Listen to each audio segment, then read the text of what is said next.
Bwana Yesu asifiwe. Amina mama. Nashukuru ndugu mheshimiwa kufika mbele yako. Mimi na shida moja. Shida hii naomba nikufikishie lalamiko langu ndugu mheshimiwa, uweze nisaidia. Baba yangu mzazi na mama yangu wa kambo hawana nia njema na mimi. Baba mzazi na mama wa kambo hawana nia njema na mimi. Fanyaje? Kwa sababu shida hii naieleza mbele yako ndugu mheshimiwa, haihusiani na mkoa huu wa Arusha, bali mimi nilikuwa ni mkazi wa Dodoma, mkoa wilaya Mpwapwa. Hapo awali nikiwa naishi hapo Mpwapwa, nilikuwa nina changamoto nzito tu. Mungu ameniepusha, namshukuru. Imefika mahali nimekuwa mjasiriamali tu niliyefika mbali. Baada ya kuwa nimepiga hatua, wale wazazi wamefika mahali tena wamenionea wivu na kunitafutia matatizo mazito.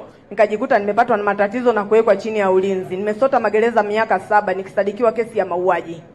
Na kumbuka pia ukiwa waziri wa mambo ya ndani, umefika gereza la wanawake Isanga pale mara 2 kuja kusikiliza shida za wafungwa na mahabusu, na mara ya 3 tumeonana kwenye uzinduzi wa gereza la wanawake Mpwapwa.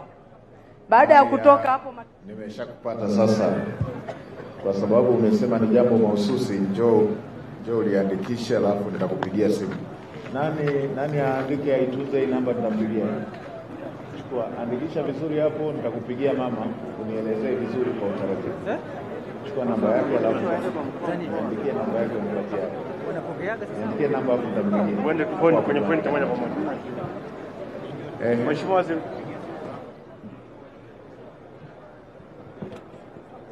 Tutamalizia naye, haina shida. Tutakupa usiondoke.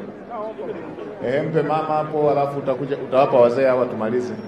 Wewe nawe sogea, na huyo binti naye asogee. Mheshimiwa Waziri, shikamo. Kwa jina naitwa Leila Kombe Mushi. Nakaa hapa mtaa wa Mbauda. Nakaa hapa nyuma maeneo ya Mchangani. Kero yangu ni kwamba hatuna barabara ya mtaa. Na hata ikatokea labda nyumba imeungua, hakuna sehemu ya kupita. Diwani wenu nani? Nani? Diwani wetu. Diwani. Kila nimesahau, lakini nakaa maeneo. Ni eneo la Mbauda. Hapa Mchangani. Diwani ni yupi? Diwani wa Mchangani. Mbauda ya Mchangani. Mheshimiwa Diwani. Mheshimiwa Diwani, barabara wananchi wanasema mazingira yakoje? Mheshimiwa, hii ni majengo ya juu. Hebu asogee. Mheshimiwa, sio eneo langu. Mimi niko majengo ya chini, huyu anaongelea majengo ya juu. Mchangani ni wapi? Mheshimiwa, nimelipokea, nitalifanyia kazi. Asante sana mzee.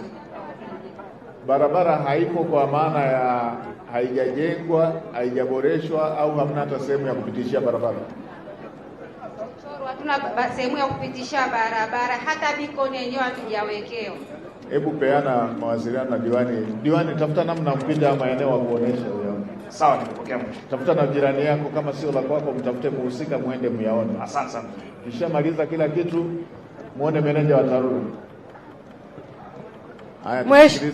Mheshimiwa Waziri Mkuu, salamu alaikum. Alaikum salam.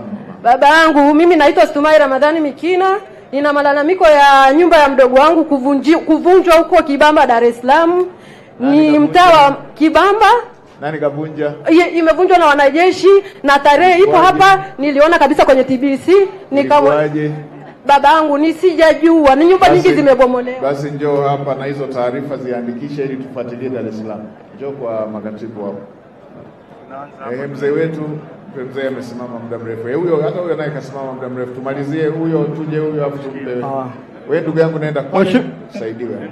Mheshimiwa Waziri Mkuu, nilikuwa tunaomba msaada wako. Maadamu tumeshaambiwa maji yanapita hapa, lakini kwa sasa hivi tulikuwa tunaomba msaada kwa sababu huku tunakoishi. Yaani hili wingu likifika usiku kule hatulali mtaa wa pili.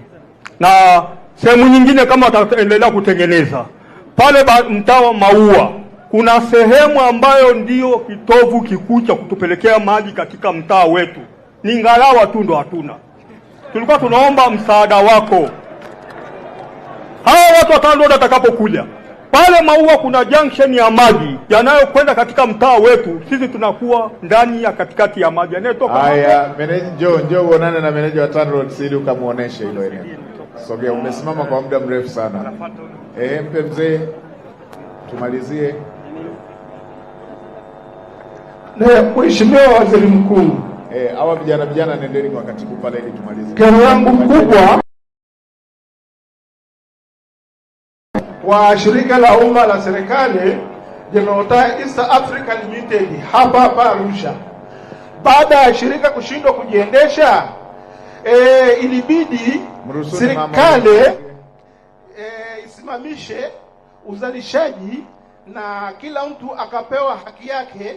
Ya 94 na 96 walilipwa miezi 36, si tulipo mwezi mmoja. Haya, kibaya zaidi nazo hizo kumbukumbu zipo kwa mwenzangu, ziko kwa wenzangu, hakuna shida. Zikusanye vizuri. Sasa kwa sababu ni jambo la kumbukumbu. Ngoja nikwambie. Kwa sababu ni jambo la kumbukumbu. Hapa tutashindwa kulitolea uamuzi bila hizo kumbukumbu. Ndio. Zipate vizuri hizo kumbukumbu, ndio peana mawasiliano na katibu tawala, ndio ili tuweze kuamua kwa kuzingatia hizo kumbukumbu. Naam. Kwa hiyo nenda huyo hapa katibu tawala, peana mawasiliano. Asante. Kusanya hizo kumbukumbu ndio muende pale. Inshallah, asante sana. Haya, asante sana. Mheshimiwa, nashukuru kunipa nafasi na changamoto kidogo. Na eneo langu lilivamiwa kwa mrombo. Nani kavamia? Wananchi walivamiwa Kajenga. Nikawa na wakili. Nikamwambia wakili ashughulikie ile tatizo. Limeshaamuliwa. Wakili sasa baada ya kuingia pale tena kwenye ile mgogoro akakubaliana na wale wananchi kwamba walipe fidia. Wameshalipa milioni 25. Wakili akaniambia kwamba wamekubaliana kwamba viwanja vilivyoko wazi vitakuwa vya kwangu. Kwa hiyo nikasarenda ile hati ili aniingizie ile hela kwenye akaunti yangu. Lakini cha kushangaza ni kwamba ile hela hajaingiza kwenye akaunti yangu, alafu ameenda kuvushi kwenda kusarenda ile hati.